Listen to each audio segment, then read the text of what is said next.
Greetings, everybody. Welcome to the second talk for this afternoon. We'll be having Jeff Epler from Adafruit, who will talk to us about connecting old to new with CircuitPython, Retrocomputer input devices on modern PCs. So, Jeff, you're welcome.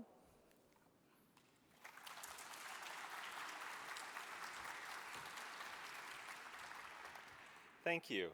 It's nice to be here. I'm excited to have a chance to talk to you about something that is interesting to me, old computer hardware and CircuitPython. I've been working for Adafruit for about 5 years on the CircuitPython project, and I just want to show some of the stuff that you can do with it. What we'll talk about today is 3 projects that I did converting vintage input devices to USB HID. I've got them down here, and when I was timing this talk, I wanted to do live demos, but I think we will probably have to take it out to the hallway track if you want to try these devices for yourself.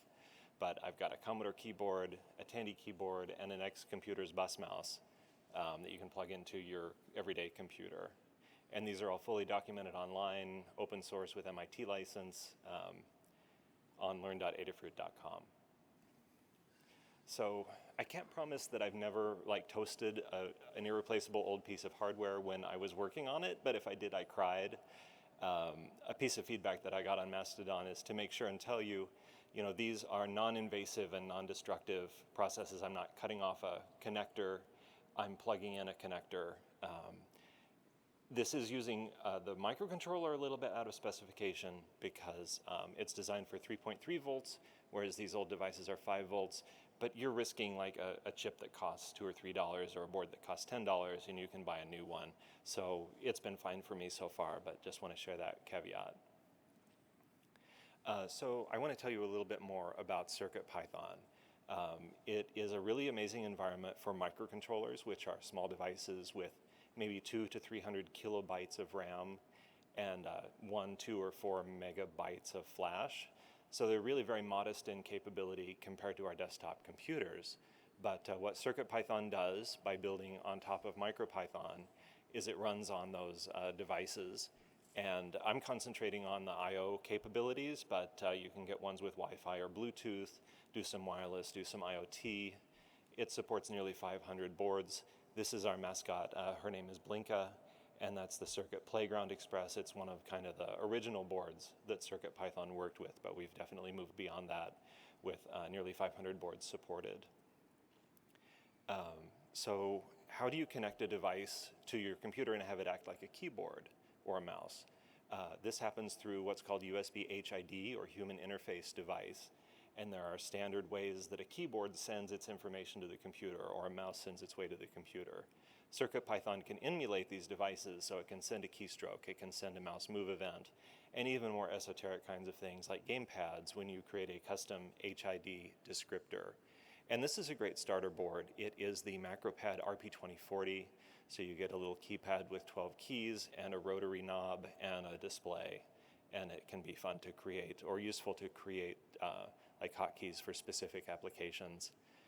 And there will be a 10% off code at the end of this presentation if maybe you feel like buying something and keeping me fed. So which microcontrollers and boards did I use in this project? They were all done with the RP2040 microcontroller from Raspberry Pi, and the specific boards were the Adafruit QtPy, which is the one on the right. It's about the size of a stamp, a little bigger. The form factor, Adafruit calls it QtPy. It originated with the Seed Studio Zhao, and some other folks also use it. And then the one on the left is the Adafruit KB2040. It's in a form factor called Arduino Pro Micro, and it is heavily used in the custom keyboard community.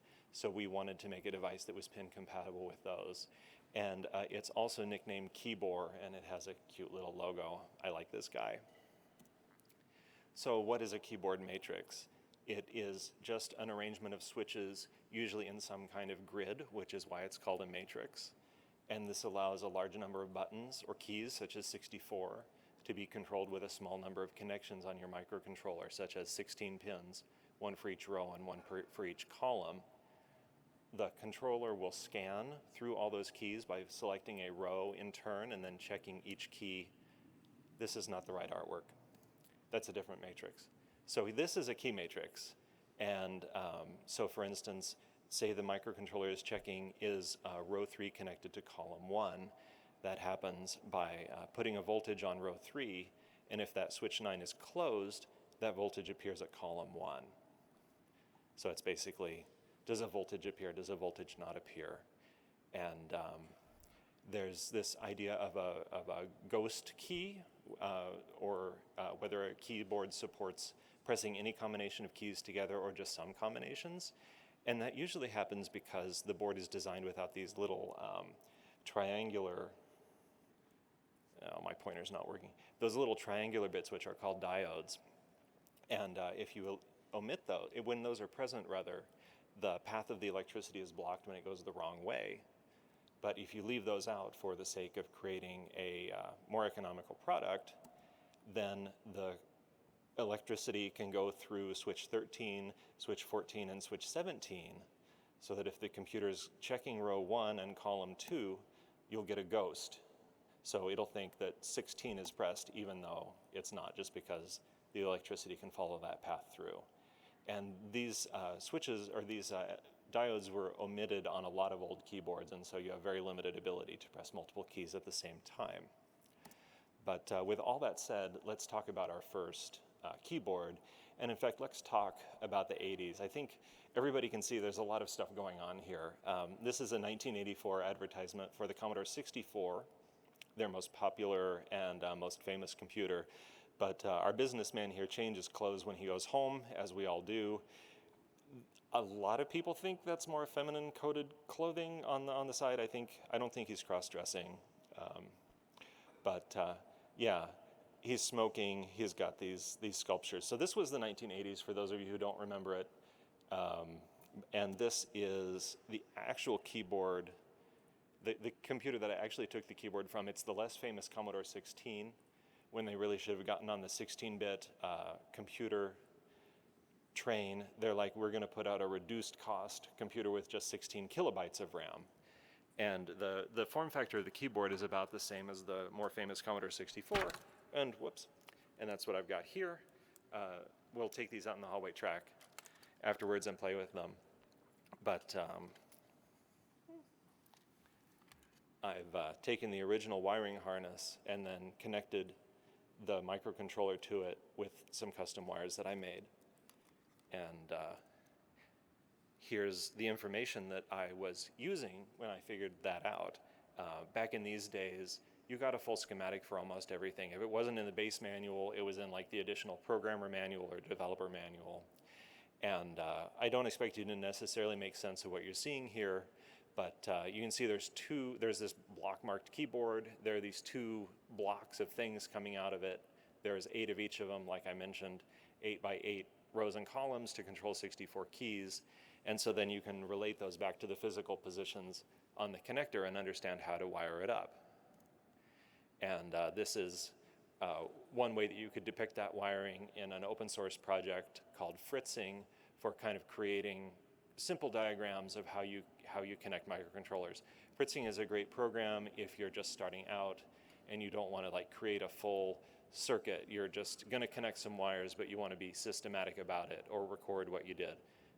Fritzing is a good piece of software to check out. It's not written in Python, but otherwise it's good.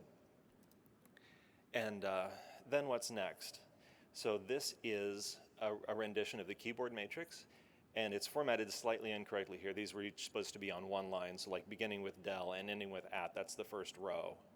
And then a row starting with 3 and 5 and so forth. And you can see there's not a lot of relationship here between the physical layout of a QWERTY keyboard and the way these are arranged. But you just have a lookup table within your program that has 64 entries. That would have been 64 bytes in the ROM of the original computer.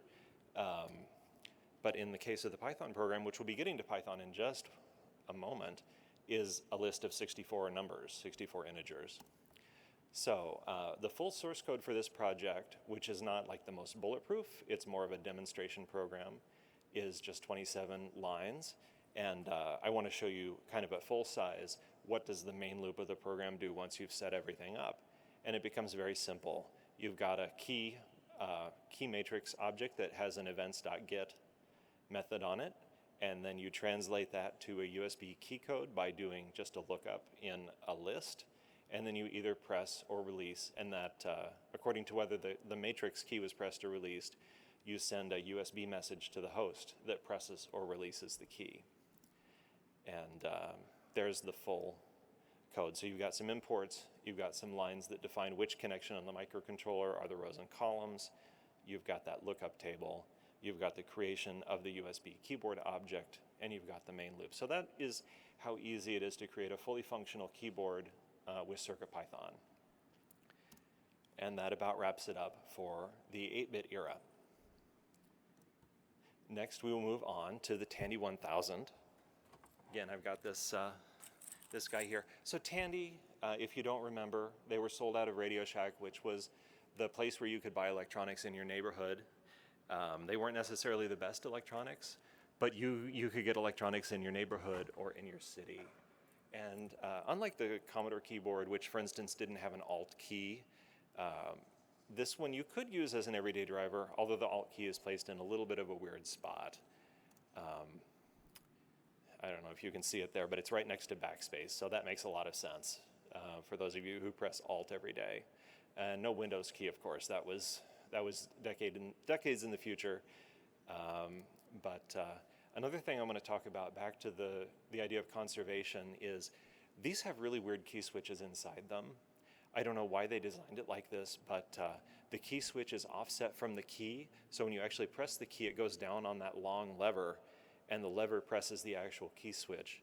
So no one makes these anymore. I don't know if anybody but Tandy, ever bought these. They probably had them specially manufactured for reasons that no one knows today. And so these are irreplaceable. If your keyboard has one broken, either you need to find a donor keyboard and take a switch out to make a working keyboard, or vice versa. Your keyboard is now a donor or can never press F again. So it's important to take care of these things just because you can't replace them. This particular photo was before I cleaned my keyboard up. It had been in a friend's basement for 20 years, and then it came into my possession, and miraculously all the key switches worked. So just a matter of little soap and water, cleaning according to instructions people have shared on the internet, because almost every one of these computers, they've got a community of people who are interested in keeping them alive, who still have scans of the documentation online, who've done a lot of work, and I rely on those people every time I do one of these kinds of projects. So what was different in terms of the Python code or the interfacing from the Commodore to the Tandy? Well, in the meantime, it had become economically feasible to put a little microcontroller in the keyboard. And so that microcontroller is taking charge of doing the scanning of the rows and columns, and it prepares a message for the computer or the controller, which is 8 bits of data that are sequenced by 8 clock signals. And it will send that anytime the computer says, "I'm not busy." And each keyboard event, as I said, it's got 8 bits in it. So how do we work with that in CircuitPython? I'm not sure if the print at the bottom is coming through, but the timings of some of those things say 1 millisecond. And CircuitPython is not that fast. If you run a for loop, it can take an appreciable length of time to do something 1,000 times. So we're relying on one of the features of this RP2040 microcontroller that is called PIO, or Programmable I/O. And it is a simple computer. I think it has 16 different instructions, and your programs can go up to 32 instructions. There's no add, although there is decrement. So you're not going to do a lot of arithmetic, but you can do tasks like interfacing with the bus of another device in a very flexible way. So the program consists of 3 instructions. The first is waiting for the clock to be high. The second is getting 1 bit from the data pin, and the third is waiting for the clock to go low. And so you can relate that back to the timing diagram that I showed you a little bit ago. The busy bit is controlled from the Python code. So when the Python code is ready, it sets busy to a high voltage and makes sure that the PIO program is running. And it is running asynchronously to the Python code. Not async as in async IO, but just it's running at the same time. It's more like a thread, but that's still not quite the right abstraction. It's just a separate part of the microcontroller that's always doing its thing. So that first instruction waits for that rising edge of the clock. The second instruction grabs the data, and it's going to be able to grab it well within that 1 microsecond of time. And the third instruction waits for the falling edge of the clock. And implicitly, the program loops from the bottom to the top. And so the only other thing that we need to do is configure the state machine. So this holds the data like the amount of bits is 8. That data should automatically be placed in the FIFO when we've got 8 bits, which is auto push equals true. And then the order of the bits is controlled by in shift right equals true.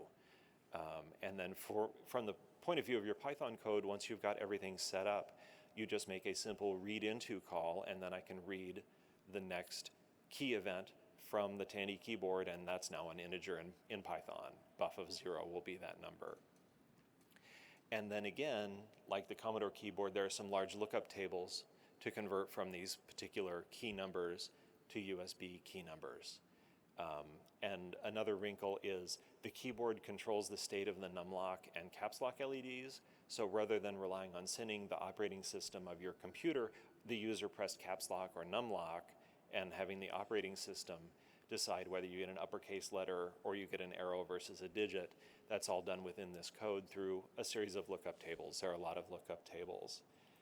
So that is one snippet out of the main loop. This program is substantially longer than the other one, so I'm not going to show it in its entirety. But yeah, that is the Tandy computer keyboard. Now next up is, I'm going to call this the flammable one, and I'll explain why that is in a minute. But this is the original computer from Next, the Next Cube. It came out later than the others. My Wikipedia research said 1989.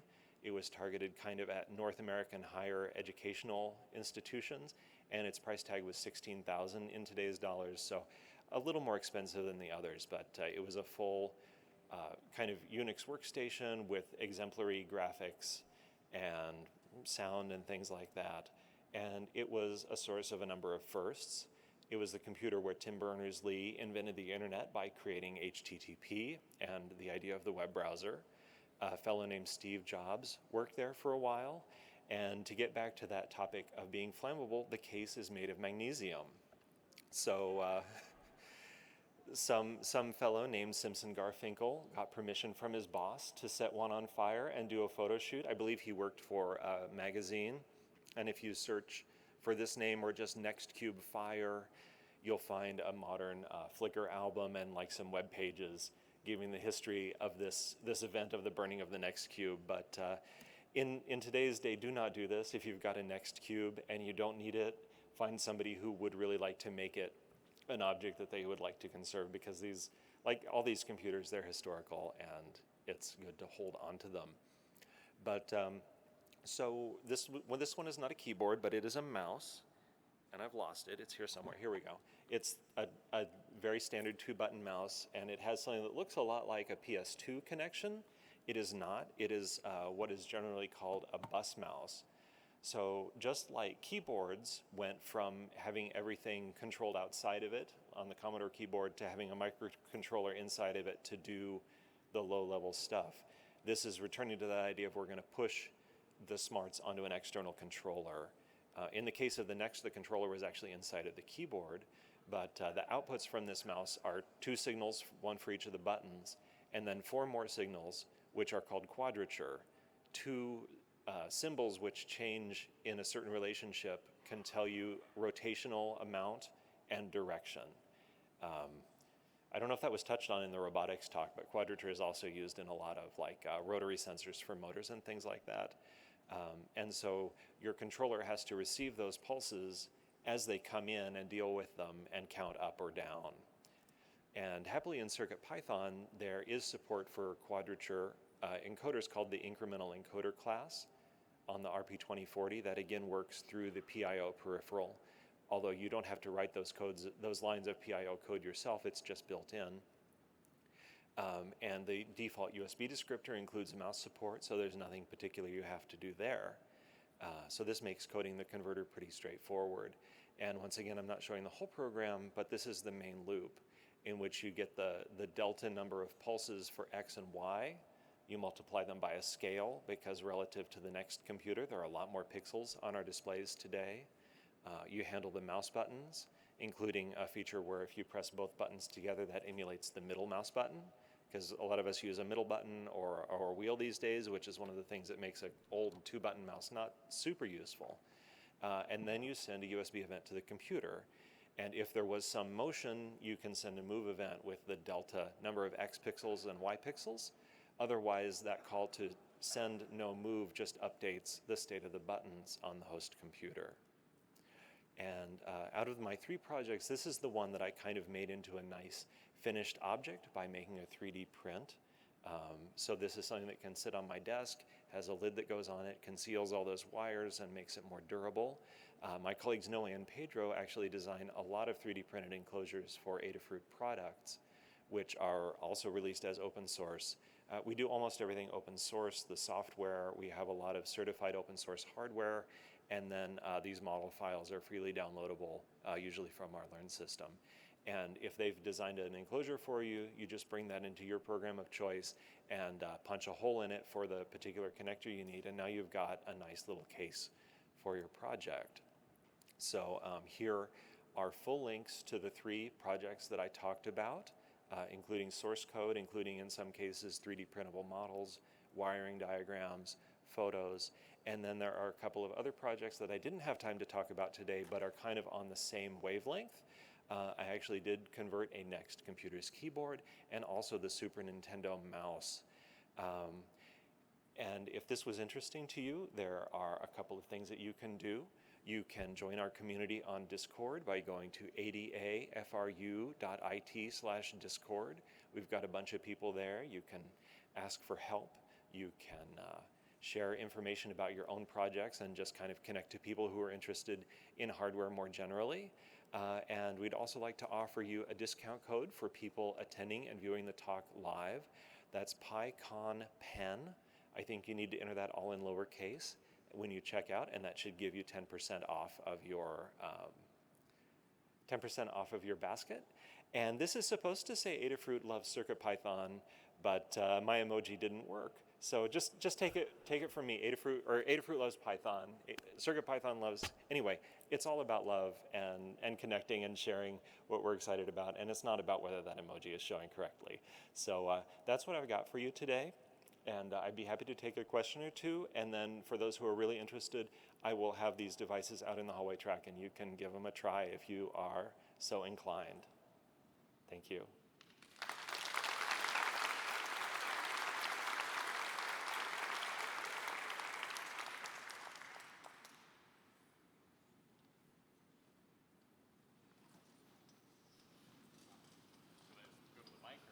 Yeah, I think that's how it works. Just out of curiosity, does CircuitPython have any utilities for async serial stuff, like stuff that doesn't have a clock associated with it? Because that's usually my big downfall when I try doing this kind of weird retrofitting. Yeah, so the next keyboard, for instance, is just a defined serial rate UART with some weird framing. Yeah. And I handle that one using the PIO peripheral. Yeah, like that has support for that. Yeah.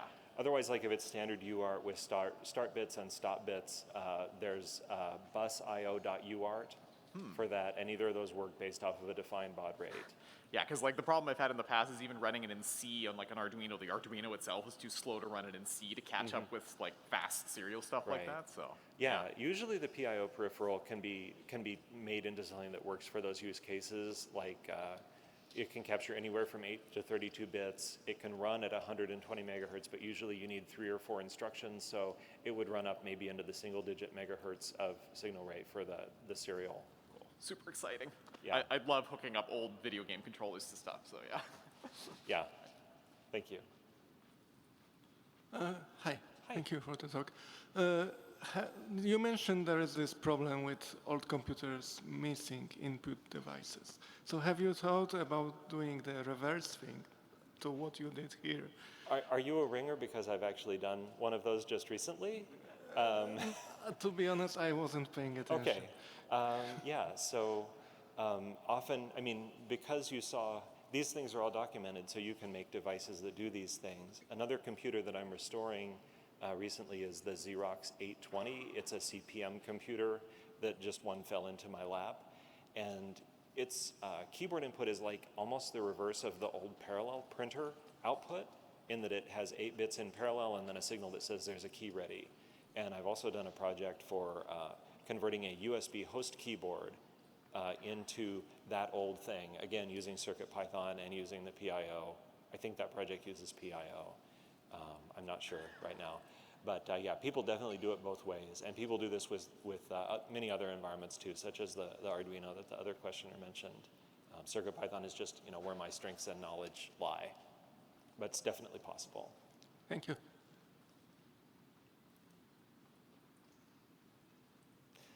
All right, well, I hope some of you out in the hallway track, and thank you again for having me at PyCon.